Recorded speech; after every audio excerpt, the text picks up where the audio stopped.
So, I suppose we can agree na kumbaga nabawasan yung bagahe ni President Marcos dito sa kanyang tinatahak na advokasya.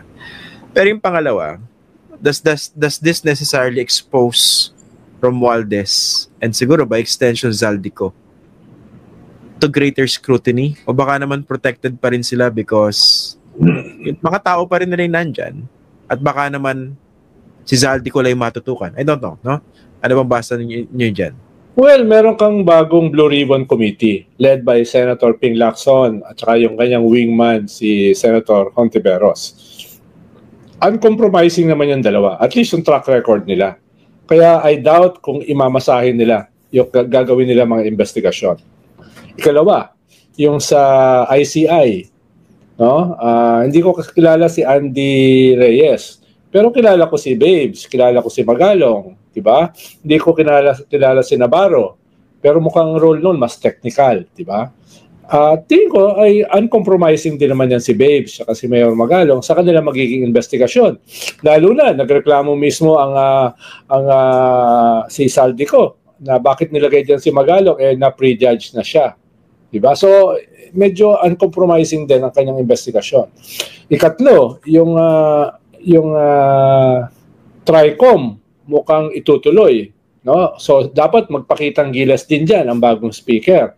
Mismo si Sandro Marcos, ang sabi niya ay kailangan nang bumalik ni Zaldico sa Pilipinas para dumaan dito sa ganitong klaseng proseso.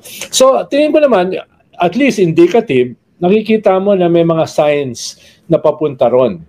Whether siya ay magmamature into a real, full-blown investigation, bringing it to its logical conclusion na kung mapatunayan na talagang meron silang mga ganitong klaseng ebidensya sa kanilang pagkakasala, ay kakasuhan at ikukulong.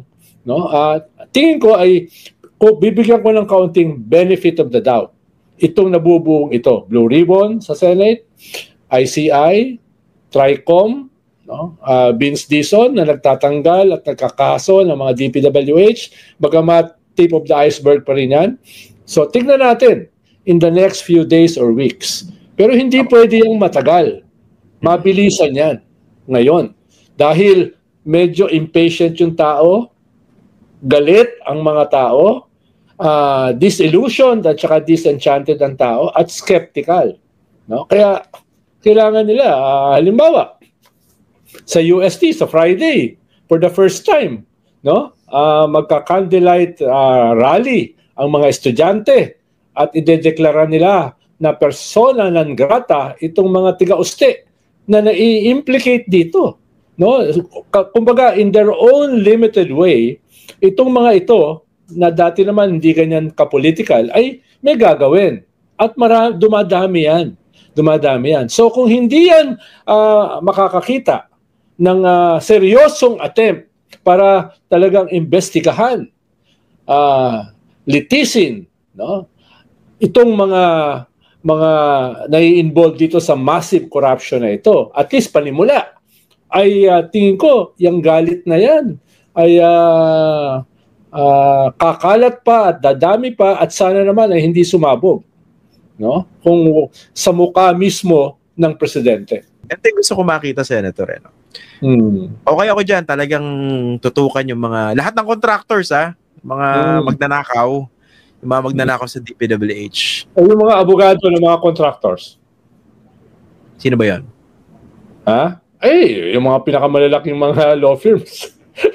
Hawak nila yung mga yan dahil yun ang pinakamalalakas magbayad Magkano kaya retainer sa mga abogado nito mga corrupt na mga contractors na ito, no? Kasi kung kaya mo sigurong bumili ng yate, mansion sa kung saan-saan, di ba? Maning-mani sa'yo yung retainer. Lalo na kung nanganganib ka, lalo na kung target ka ng galit ng tao. Ay sabagay, kung target ka ng galit ng tao, hindi law firm ang kailangan mo ron. Kailangan mo doon PR firm. O baka lang mo tangke tapos ipa-fortify mo yung bakod mo para hindi sigurin, no? Pero maganda yung bakod ng mga diskaya, yung kahit anong bato, hindi nakukuha hindi nakakrak. Ibig sabihin hindi substandard yung bakod. Hindi. Hindi tinipid. Hindi tinipid, no? Yung fiberglass nila, talagang kahit anong hampas, anong bato, walang marka. no? Walang marka. Ganun pala yun, no? Pag talagang ginalingan mo yung construction, talagang matibay. Siyempre, no? Imagine mo kung dilution sa flood control, no? Talagang yung mga bakal na binabaon, imbis na yung nakikita mo mga kawayan, imbis na bakal, kawayan nilalagay, di ba? Kaya wasak agad Eto na. Kunwari, kasi nga, by virtue ng position ni Zaldico na dating Appropriations Committee Chair, sa mga viewers natin, I hope hindi kinalilito. Sobrang importante ng Appropriations Committee. No? Hindi kung sino-sino lang inalalagay dyan. Okay? So, pag tinugis nila si Zaldico, pwede ba namang si Zaldico lang yung tumanggap ng lahat ng pag-uusig dyan, hindi ba? Pwede ba namang siya lang mag-isa kumilos dyan? Although siya yung pwede mo itukoy na quote-unquote, no, for lack of a better term, ring leader, hindi ba? Pero paano naman yung mga kongresista na humingi rin, nag-insert din, o yung pinaglaga ka ng insertion, o pinag-park ka ng insertion, pwede ba namang hindi madama yung mga yon? So yun doon ako curious, no? Sino ba yung kakanta? At sino yung tatamaan ng ripple effect nito? At pwede bang hindi tamaan yung dating speaker? Ibig sabihin, pwede bang kumilos in isolation yung mga Zaldico and certain congressmen na hindi alam ni Ferdinand Martin Romualdez? Una, may mga kumakanta na. No? Ilang contractors, ilang mga DPWH. Kasi yung contractor at DPWH, sila yung linchpin Sila yung nasa gitna ng lahat ng ito Hindi ko sinasabi sila yung pinakamalaki ang kita. Pero sila yung nasa gitna by their very position Diba? Sila yung tumatahi doon sa mga kongresista, senador, mga LGU, no, yung mga politicians. Dahil sila yung naglalako. At alam nila kung ano yung nilalako. Di ba? Kaya sila yung nagiging linchpin ng lahat ng ito. At sa kanila, pag sila ay yung nag-testify, marami silang alam. Dahil yung mga politiko, ang alam nila yung part nila Alam nila dito. Itong contractor, ito yung Napoles Di ba? Ito yung DPW, ito yung nakakaalam ng lahat.